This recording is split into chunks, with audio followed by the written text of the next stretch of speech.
but also, ooh, this is getting... Well, I don't know if you're ready for this, Mitch. Okay, hear me out. The reason why I think that there's an ending to suffering is because there's an ending to stars. Is it an ending, though? Or is it just a transformation? What do they transform into? Like a nebula or something? Is that how that works? Scientists in the chat. I know it goes into a supernova. Supernova, and Like, then once a supernova star- turns to a nebula? I don't remember. But the thing is like, matter is neither created nor destroyed. Ooh! So at the end of the day, it doesn't matter what they explode into. It's just transforming into something else. Like, the atoms that made up that star are still existing. You know what I mean? So it's like, I'm a little if jig you're on taking them. that I'm with it. as the everything, then that means that there is no end or beginning, which is also something that Christianity talks a lot about, which is like, just doesn't make sense, because I feel we're that. putting things in the confines of... Go ahead. No, I feel that. So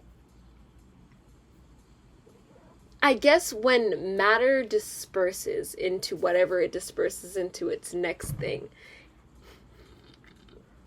why is that a continuation rather than ending?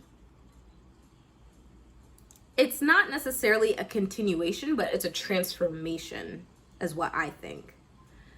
And it's not an end, because I think that the cycle starts over again. So when the stars explode, the atoms that make up the stars might eventually transform into a star again once it recombines with other... I don't know how to make a star, but like whatever gases, etc. You know, like the oxygen molecules that made up the sun, once it explodes and becomes a supernova or whatever, is still going to exist. Like, they're not going to cease to exist. It's going to cease to exist in the way that it was, but it might come full circle to that place again.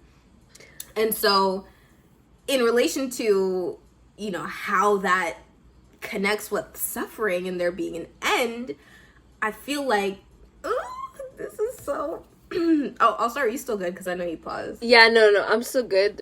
Because, and this is very, very deep into the Taoism and very potentially concerning and controversial, I feel like suffering is always meant to exist, because it creates balance in the universe. Because it creates balance. And the thing is, hydrophilic and hydrophobic, so like molecules that like water and molecules that don't like water, are naturally occurring. Those are two opposites, right? And they both need to occur for the universe to be in balance. And I feel like all of the forces and everything that happens is in order to, or is always trying to create balance, right? And so when I say that, you also think about the Big Bang and how there's this moment that we see as kind of the beginning of our solar system. And the way that it works is our universe is increasing in chaos and increasing in complexity to reach a state of equilibrium. And then once it reaches that state of equilibrium, which is, it's looking for balance, right? Like, our universe is right now on this path of expansion towards balance, and then after it reaches balance, then it will contract and go back down again. And then, so it's also like the universe is breathing in a way, and it's, that just reminds me that this is a natural cyclical process, and that need for something that offsets whatever your reality or whatever your thing is. Because I think also that these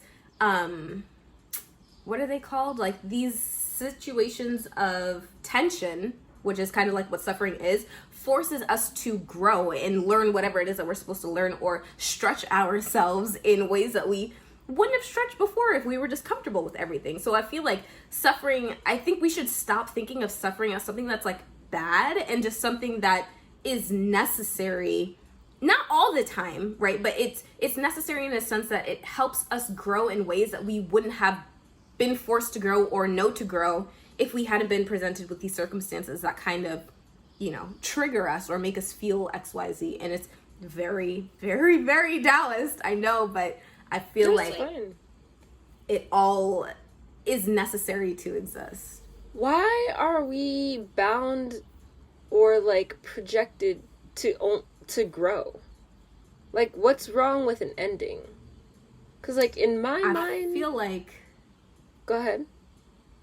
I mean, it's one of those things that kind of connects to the concept of God and the universe, and I don't know why it's doing what it's doing, but I say and I believe and I think that that's true because I see that reflected in the universe, in sense of our universe currently is in a space of expanding, so it's growing, right? And then once it reaches where it needs to be, which is the equilibrium, then it will contract again. And so I feel like everything in our world and us as humans, we mirror what's happening in nature and in science and in the cosmos. And so it's one of those things that's, again, like, we can't fathom or fully conceptualize, just like how time and space are interwoven and blah blah blah, but like, that's how I feel about it. Like, I agree. I want to say, yeah, that's really, really cool. My thing is, like, then why are we obsessed with endings? Like, I feel like not... Because that's our world. That's what we know. But I don't know, like, I just... That's so interesting. We're also obsessed with time being linear when it's not. Like, we specifically know. It's been scientifically proven. Like, it's not a pseudoscience thing about how space and time are warped and how time and relativity depends on your gravity in relation to the speed of light and blah, blah, blah. So it's like, there are just all these things that... Why are you so good at science but suck at math? Sorry. Listen! Don't worry about it, okay? I know how to add and subtract from my bank account, and that's all that matters. Subscribe. Okay. And like. Oh, yeah, don't talk. No, but yeah, like, it's one of those things that, I mean, it's one of the several things that are so, it's a truth that we haven't allowed ourselves to accept.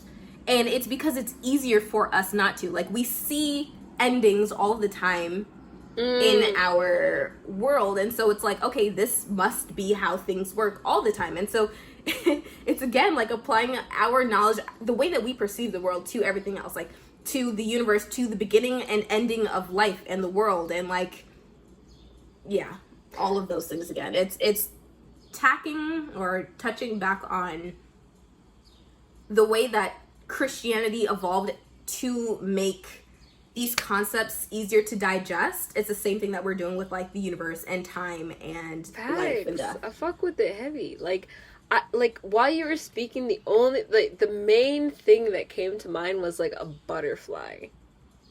You feel me? And the reason why I say a butterfly is because it goes from a caterpillar.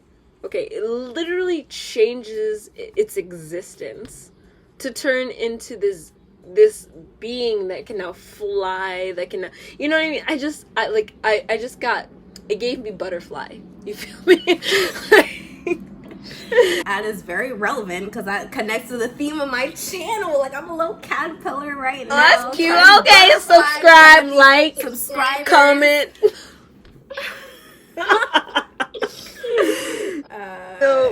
For real, like, it literally gave me, I envisioned, like, this beautiful butterfly, like, hatching from, you know, the cocoon or whatever, and I'm like, that's life, literally.